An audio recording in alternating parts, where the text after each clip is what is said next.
اور دوسرے لمحے وہ درختوں کے اندر غائب ہو گیا۔ درختوں کے اندر چند لمحوں تک اس کے چیخنے کی آوازیں آتی رہیں، پھر خاموشی طاری ہو گئی۔ اس کے ساتھ ہی حیرت سے کنگ ہوتے ہوئے وہ دونوں بھی مسرت سے چیخنے لگے۔ ان کے جسم اچانک حرکت میں آ گئے تھے۔ خدا کا شکر ہے اس مصیبت سے جان چھوٹی، آؤ چلے یہاں سے، اللہ نے ہماری مدد کی ہے۔ شہزادی ماں بانو نے شہزادے کا ہاتھ پکڑ کر کھینچتے ہوئے کہا، ٹھہرو شہزادی، کم از کم یہ سامنے اس جادوگر کی پڑی ہوئی تلوار تو اٹھا لیں۔ شہزادے ارجمند نے زمین پر پڑی تلوار کی طرف بڑھتے ہوئے کہا، لیکن اس سے پہلے کہ وہ تلوار اٹھاتا، اچانک تلوار ایک جھٹکے سے فضا میں خود بخود اٹھی اور درختوں کے اندر غائب ہو گئی۔ یہاں سے نکل چلیں شہزادہ حضور، یہ تو جادوگروں کی جگہ ہے، شہزادی نے خوفزدہ ہو کر کہا، اور اب شہزادے نے بھی سر ہلا دیا۔ وہ دونوں تیزی سے جھیل کی طرف بڑھے ہی تھے کہ اچانک پھولوں سے بھری ہوئی ایک جھاڑی کے پیچھے سے سرخ رنگ کا ایک بونا اچھل کر باہر آ گیا۔ اس کے جسم پر بھی تیز سرخ رنگ کا لباس تھا اور سر پر بھی سرخ رنگ کی تکونی ٹوپی تھی۔ اس کے چھوٹے سے چہرے پر مسکراہٹ تھی اور چھوٹی چھوٹی آنکھیں ہیرو کی طرح چمک رہی تھیں۔ بونا شہزادہ آپ کی خدمت میں سلام عرض کرتا ہے، مجھے آپ دونوں کے درمیان محبت دیکھ کر بے حد خوشی ہوئی، اس لیے میں نے اس کالے جادوگر کو وقتی طور پر ناکارہ کر دیا ہے۔ بونے نے اپنی باریک سی آواز میں ان دونوں سے مخاطب ہو کر کہا، تم شہزادے ہو؟ اوہ، بہت بہت شکریہ بونے شہزادے، ہم تمہارا یہ احسان زندگی بھر نہیں بھولیں گے۔ شہزادے ارجمن اور شہزادی ماہ بانو دونوں نے انتہائی محبت بھرے لہجے میں جواب دیا، سنو، یہ کالا جادوگر بے حد ظالم ہے، اسے وقتی طور پر ناکارہ کر سکتا ہوں، لیکن جیسے یہ ٹھیک ہوا یہ تم دونوں کو جلا کر راکھ کر دے گا، اس لیے اگر تم ہمت کرو تو اس کا خاتمہ کرنے کی کوشش کروں تاکہ انسانوں کی جان ہمیشہ کے لیے اس کے ظلم سے چھوٹ جائے۔ بونے نے مسکراتے ہوئے شہزادے سے کہا، لیکن بونے شہزادے، وہ تو جادوگر ہے جبکہ ہم تو جادو جانتے ہی نہیں۔ تم اس کی فکر نہ کرو شہزادے، اس سے بڑا جادو تو ہمت اور حوصلہ ہوتا ہے۔ اگر انسان ہمت کرے اور حوصلہ نہ ہارے، پھر بڑے سے بڑا جادو بھی اس کا کچھ نہیں بگاڑ سکتا۔ پھر ہمت کرنے والے کے ساتھ اللہ تعالیٰ کی مدد بھی ہوتی ہے۔ بونے شہزادے نے کہا، تم اتنے چھوٹے ہو کہ اگر اس قدر ہمت والے ہو تو میں کیوں نہ ہمت کروں گا، اور یہ ظالم جادوگر ہے، اللہ تعالیٰ ظالموں کو بالکل پسند نہیں کرتا، اور جو ظالموں کے ساتھ لڑتا ہے اللہ تعالیٰ اس کی بھی مدد کرتا ہے۔ تم بتاؤ میں اس جادوگر کا کیسے خاتمہ کر سکتا ہوں؟ میں ضرور لڑوں گا۔ شہزادے نے ہمت بھرے لہجے میں کہا، بہت خوب، اب واقعی تم نے ہمت کی ہے۔ سنو، ان درختوں میں کالے جادوگر کا جادو چھپا ہوا ہے، اگر تم ان میں سے ایک درخت کو بھی کاٹ دو تو اس کا جادو ختم ہو جائے گا، اور جادو ختم ہوتے ہی یہ عام انسان بن جائے گا اور تم آسانی سے اس کا خاتمہ کر سکتے ہو۔ لیکن بونے شہزادے، جیسے ہی شہزادہ حضور درخت کاٹنے لگیں گے وہ جادوگر انہیں مار نہیں ڈالے گا؟ شہزادی بانو نے خوفزدہ ہوتے ہوئے پوچھا۔ وہ چونکہ عورت تھی اس لیے ڈر رہی تھی۔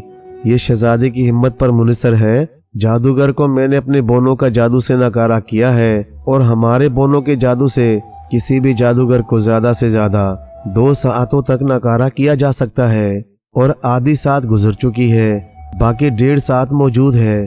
اگر شہزادہ اس 1.5 ساعت میں ایک درخت کاٹ لے تو جادوگر کچھ نہ کر سکے گا۔ ہاں، اگر 1.5 ساعت سے زیادہ گزر گیا تو پھر لازماً جادوگر تم دونوں کو ہلاک کر دے گا، بونے شہزادے نے بتایا۔ لیکن میرے پاس کلاڑا تو نہیں، شہزادے ارجمند نے کہا۔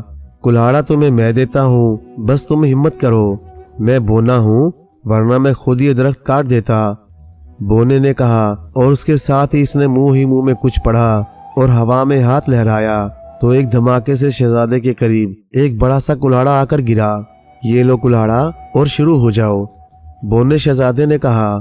میں ضرور یہ ہمت کروں گا، میں اس ظالم کا ضرور خاتمہ کروں گا، شہزادے نے کہا، اور پھر جلدی سے کلاڑا اٹھا کر ایک درخت کی طرف بڑھ گیا، اور پھر اس نے اس کے تنے پر زور زور سے کلاڑا چلانا شروع کر دیا۔ لیکن درخت کا تنا اس قدر سخت تھا کہ باوجود بے حد کوشش کے وہ اس پر خراش تک نہ ڈال سکا۔ البتہ خود اس کا جسم پسینہ پسینہ ہو گیا اور اس کی سانس تیز تیز چلنے لگی۔ یہ تو بڑا سخت ہے، یہ تو نہیں کرتا، شہزادے نے ہمت ہارتے ہوئے کہا۔ ہمت مت ہارو شہزادے، ہمت سے کام لو، شہزادی ماں بانو نے کہا۔ تو شہزادے نے ایک بار پھر زور سے کلاڑا چلانا شروع کر دیا، لیکن درخت ویسے کا ویسا ہی تھا۔